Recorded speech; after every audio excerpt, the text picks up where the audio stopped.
तो कल के वीडियो में हमने फिनिश किया था एग्जांपल नंबर 5 से और कहा था कि जो ये एग्जांपल है इसके बाद हम जो नेक्स्ट क्वेश्चन करने वाले मतलब जो आज करने वाले क्वेश्चन नंबर 11 दोनों में काफी सिमिलरिटीज है। तो क्वेश्चन नंबर 11 को करके देखते हैं। क्वेश्चन नंबर 11 है a TV tower stand vertically on a bank of a canal from a point on the other bank directly opposite to the tower. TV tower के बारे में बताएं जो किसी कैनाल के एक किनारे पे खड़ा है, बैंक मतलब किनारे पे खड़ा है, from a point on the other bank और दूसरे किनारे से किसी पॉइंट से डायरेक्टली अपोजिट टू टावर मतलब टावर के सामने है ये point. Angle of elevation of the top of the tower is 60 degree. जो एंगल ऑफ एलिवेशन है टॉप ऑफ द टावर का वो है 60 degree. From another point 20 metre away from this point.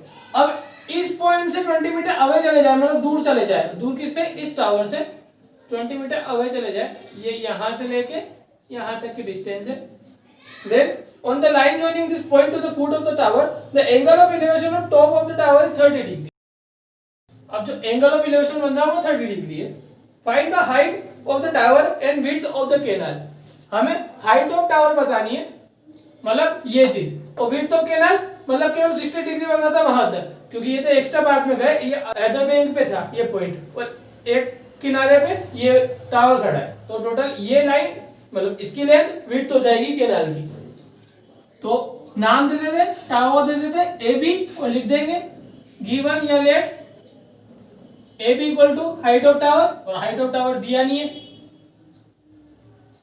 इसके बाद ये पॉइंट ले लेते सी, तो बी सी इक्वल टू हो जाएगा विड्थ ऑफ कैनाल, और ये भी नहीं दिया है। एंड इसको दे देते ई, तो C E equal to distance from one bank of canal to point E, वो हो जाएगा 20 मीटर। इसके अलावा दो एंगल है, थीटा 1 30 डिग्री ले लेते हैं और थीटा 2 ले लेते हैं 60 डिग्री। तो हमें निकालना है ए बी और बी सी, और ये दोनों की दोनों साइड इन दोनों ट्रायंगल में यूज होने वाली है, ए बी सी में भी और ए बी ई में भी। चाहे कोई सा भी ट्रायंगल पहले ले लो, कोई दिक्कत नहीं है। हम ले लेते पहले छोटा triangle, in triangle A B C tan theta मतलब 60 डिग्री है यहाँ पे, इसलिए टेन 60 इक्वल टू सामने वाली साइड मतलब ए बी परपेंडिकुलर और बेस मतलब बी सी। 60 की वैल्यू होती है √3, बी सी को दे बेस से मल्टीप्लाई में, तो B C √3 equal to A B.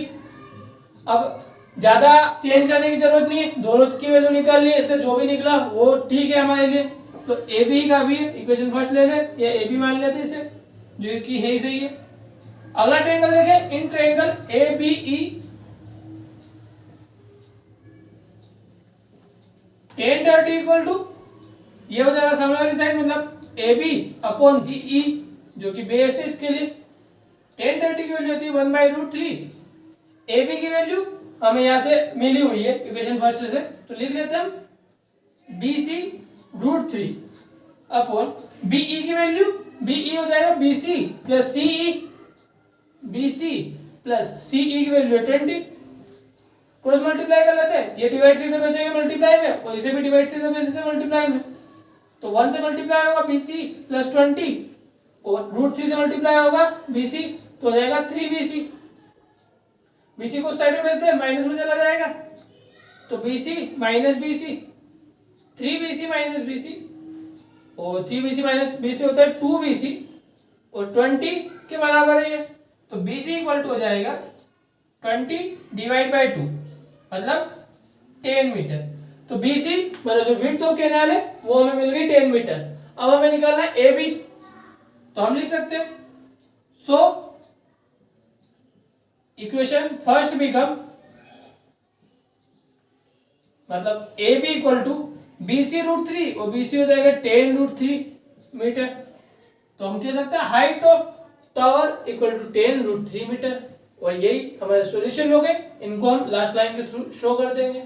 Okay, अब देखते हैं एक और एग्जांपल, एग्जांपल नंबर 6, जिसके थ्रू में एक टाइप का और क्वेश्चन जानने को मिलेगा। फिर करते हैं एक्सरसाइज से और क्वेश्चंस को। एग्जांपल 6 में दिया है the angle of depression of top and the bottom of an 8 metre tall building from the top of the multi storey building are. काफी बड़ी लाइन दी है, वन बाय वन देखते हैं। The angle of depression of top and bottom of an 8 metre tall building. तो 8 metre tall building के बारे में बात हो रही है और इसके एंगल ऑफ डिप्रेशन की बात हो रही है। इसका मतलब कोई इसे थोड़ी ज्यादा हाइट से देख रहा है। एंगल ऑफ डिप्रेशन तभी बनेगा जब हम नीचे देखेंगे, मतलब किसी छोटी हाइट की चीज को देखेंगे। और ये 8 मीटर टॉल है, इसका एंगल ऑफ डिप्रेशन किस किस चीज का, एक तो इसके टॉप का और एक बॉटम का। अब कहां से देख रहे हैं ये भी पता करें। From a multi storey building, एक मल्टी स्टोरी बिल्डिंग है, मतलब इसको मल्टी स्टोरी बिल्डिंग मान लेते हैं। और इसके टॉप से देख रहे हैं, तो टॉप से देख रहे हैं इसके टॉप को और बॉटम को, तो जो एंगल बन रहे हैं वो है 30 डिग्री एंड 45 डिग्री। अब एंगल ऑफ डिप्रेशन किसको कहते हैं, तो हमने कहा था लाइन ऑफ साइड और हॉरिजॉन्टल लेवल, इन दोनों के बीच का एंगल जब line of side horizontal level के नीचे की साइड हो तो एंगल ऑफ डिप्रेशन होता है। तो ये वाला है 30 डिग्री और बॉटम के लिए हो जाएगा 45 डिग्री। ये 45 ये पूरा है, ये बात ध्यान रखना। अब हमें एंगल ऑफ डिप्रेशन दिया है जो कि अभी ट्रायंगल के अंदर यूज नहीं हो रहा है, जो ट्रायंगल बन रहे हैं इसका एक भी एंगल नहीं है हमारे पास। इस हिसाब से find the height of the multi storey building and the distance between to building. तो हमें ये मल्टी स्टोरी बिल्डिंग की हाइट भी बतानी है और ये डिस्टेंस भी बतानी है इन दोनों बिल्डिंग के बीच की। तो काफी अच्छा क्वेश्चन है, ध्यान से देखना। दो तीन चीजें इसमें खास देखनी पड़ेगी। पहली चीज हो जाएगी, ये लाइन हॉरिजॉन्टल लाइन है जो कि अर्थ के पैरेलल है, अर्थ की जो लाइन मानी जाती है उसके पैरेलल, और ये भी हॉरिजॉन्टल लाइन है, इसका मतलब ये दोनों लाइन पैरेलल लाइन होगी। अगर ये दोनों लाइन पैरेलल है तो ये दोनों एंगल अल्टरनेट इंटीरियर एंगल हो जाएंगे, और alternate interior angle of parallel lines are equal, तो ये 45 है तो ये भी 45 डिग्री हो जाएगा। इस तरीके से एक एंगल मिल गया हमें। और अगर हम यहाँ पे एक लाइन खींचे हॉरिजॉन्टली तो ऑफ कोर्स ये वाली लाइन इस लाइन के बराबर होगी, ये बात हम पहले भी कर चुके हैं। कैसे, ये हॉरिजॉन्टल है ये हॉरिजॉन्टल है तो ये पैरेलल हो गई, ये दोनों की दोनों परपेंडिकुलर खड़ी है, वर्टिकल खड़ी है, तो ये भी एक दूसरे के पैरेलल होगी और परपेंडिकुलर खड़ी है मतलब 90 डिग्री पे खड़ी है। तो ऐसा पैरेललोग्राम जिसमें एक राइट एंगल है तो वो तो रेक्टेंगल होता ही होता है, इसका मतलब ये दोनों साइड बराबर होने वाली है। और ये दोनों साइड पैरेलल भी है, मतलब ये दोनों साइड भी पैरेलल है, और ये 30 डिग्री है तो अल्टरनेट इंटीरियर एंगल के हिसाब से ये भी 30 डिग्री हो जाएगा। और अब हम गिवन में लिख सकते हैं या लेट कर सकते हैं, नाम दे जाए ए बी, लिख लेते हैं ए बी इक्वल टू हो जाएगा height of multi storey building, तो ये निकालना है हमें इसलिए क्वेश्चन मार्क। सी डी ये आ जाएगा हाइट ऑफ बिल्डिंग जो सामने थी 8 मीटर दे रखी थी हाइट, यहाँ पे एक पॉइंट मान लेते ई, तो जो बी सी है वो डी ई के बराबर हो जाएगा, जो बताया था अभी एक रेक्टेंगल बना रहे इसलिए, और ये दोनों हमें निकालने ये भी नहीं पता इसलिए क्वेश्चन मार्क। इसके अलावा हम ई बी के बारे में कुछ लिख सकते हैं। ई बी हमने ये कहा ये रेक्टेंगल है तो ई बी डी सी के बराबर होगा, तो ये भी 8 मीटर होगा तो इसे भी लिख लेते हैं हम यहाँ पे। इसके अलावा दो एंगल है, थीटा 1 ले लेते हैं 30 डिग्री और थीटा 2 ले लेते हैं 45 डिग्री। तो क्वेश्चन यहीं तक खास है, अब तो सिंपल हो जाएगा। यहाँ कहा था दो ट्रायंगल बन रहे तो दोनों ट्रायंगल का यूज कर लेते।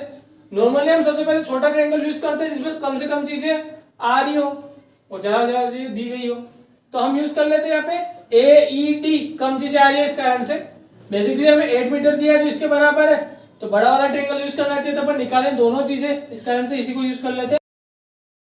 इन राइट ट्रायंगल ए ई डी इस थीटा के हिसाब से ये है परपेंडिकुलर, तो और ये है बेस जिनकी हमको दोनों की जरूरत है, तो टेन थीटा लगा रहे हम, tan theta 1 equal to A E upon D E. Tan theta यहाँ पे है 30, डी ई या मल्टीप्लाई में आ जाएगा, ए ई यहीं पे दे जाएगा। अब ना तो ए ई दिया है डी ई दिया है, टेन 30 की वैल्यू जरूर निकाल सकते हैं हम, वो हो जाएगी 1/√3 इक्वल टू ए। अब चाहो तो ए ई की वैल्यू निकाल लो या डी ई की वैल्यू निकाल लो, कोई फर्क नहीं पड़ता क्योंकि दोनों की वैल्यू की जरूरत है। तो देख रहे थे किसकी वैल्यू निकालना ज्यादा सरल रहेगा, अभी तो इसको यहीं पे छोड़ देते हैं। अगला ट्रायंगल है इन ट्रायंगल ए बी सी, ये वाला ट्रायंगल, इसमें हम लिख सकते हैं tan 45 equal to A B perpendicular upon base मतलब बी सी।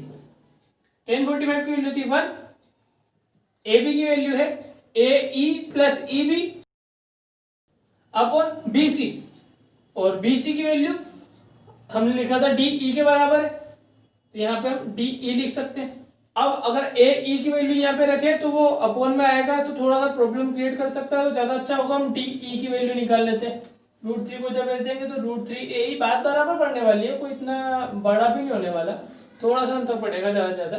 डी ई को इधर भेज दें और डी ई की वैल्यू लिखे तो √3 ए ई के बराबर हो जाएगी, तो ये इधर जाने के बाद √3 ए ई के फॉर्म में लिख दिया।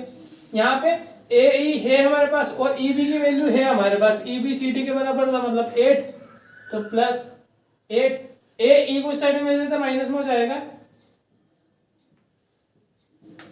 Equal to 8। तो ए ई अगर कॉमन निकाले तो यहाँ बच जाएगा √3 - 1 इक्वल टू 8। यहाँ से √3 बचा और यहाँ 1 बचता, √3 - 1 उस साइड में जाएगा तो ए ई इक्वल टू हो जाएगा 8/√3 - 1। √3 - 1 रेशनलाइज करना पड़ेगा तो सेम नंबर से मल्टीप्लाई और डिवाइड कर देते पर अलग साइन के साथ में सेकंड नंबर के। अब इसे सोल्व करें तो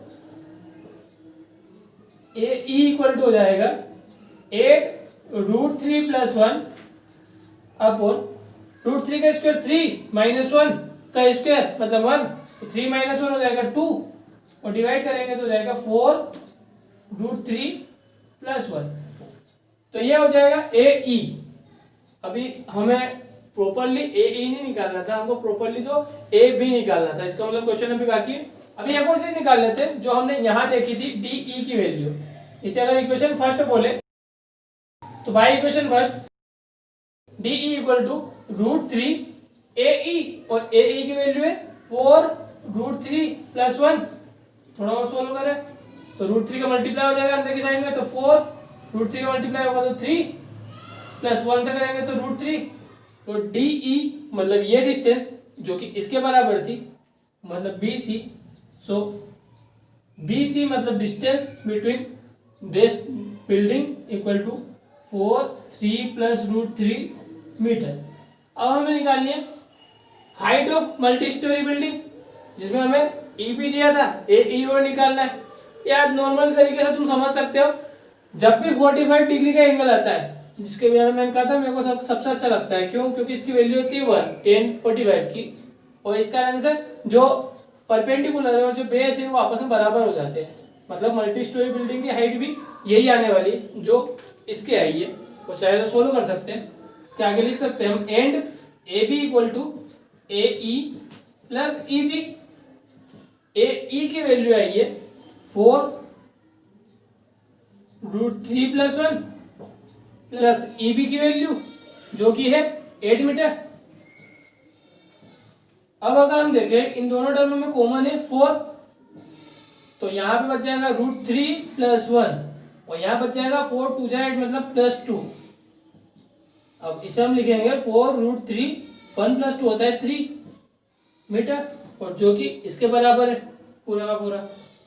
तो ये हो जाएगी height of multi storey building and distance between this two buildings.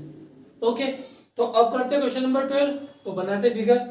From the top of 7 metre high building, जैसा एग्जांपल में मिला था वैसे ही यहाँ पे एक 7 मीटर हाई बिल्डिंग से the angle of elevation of top of a cable tower is 60 डिग्री। एंगल ऑफ एलिवेशन इसके टॉप से, तो इसका मतलब एंगल ऑफ एलिवेशन बनता है मतलब ऊंचा दिख रहा होगा, तो केबल टावर का टॉप देखा उसने, तो जो एंगल ऑफ एलिवेशन बना मतलब हॉरिजॉन्टल लाइन से लाइन ऑफ साइट के बीच का एंगल वो है 60 degree and the angle of depression of its foot is 45 degree.